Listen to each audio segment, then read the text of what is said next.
To God be the glory. So, what I have in my hands are test results. So last July, the 9th of July, a friend of mine called me and said,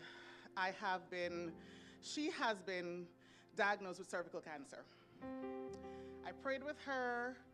I went into fast the 10th of July. The 12th of July, my doctor calls and says, you have been diagnosed with cervical cancer. Because I did a pap smear about 2 weeks before. They found HPV virus, they said, and it's all over your cervix.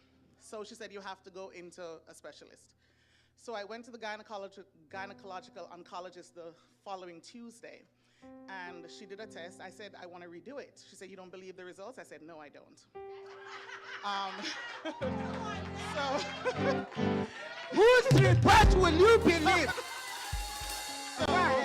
So they did the test, and they called me back, and they said, yes, it's all over your cervix. Okay.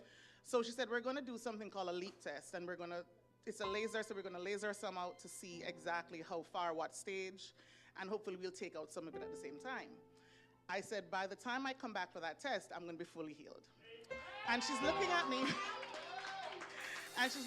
And she's like, yeah, whatever. I said, but we're going to do this. And she said, let me tell you something. Regardless of what happens, we're going to give you a full hysterectomy because we're not going to let you leave the hospital with everything. I said, I'm not losing anything. God gave me, and I'm not losing anything. So I came back. They did the leap test. They put me under, anesthesia, whatever. It was a big thing. And about 3 weeks later, I went for the post-op. And she said, I don't know what's going on. She said, all of us have looked at the test, looked at the charts. There's no cancer anywhere.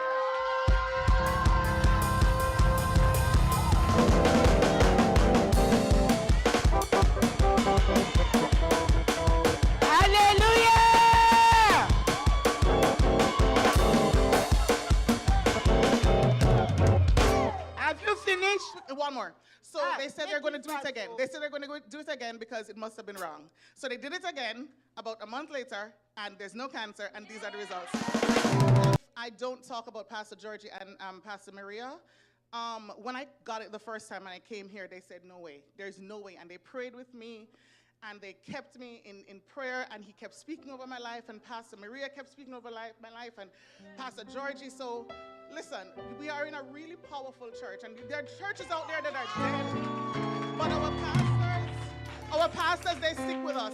It's as simple as a telephone call, and I promise they will pray with you, and they will stand with you. So I thank them so much.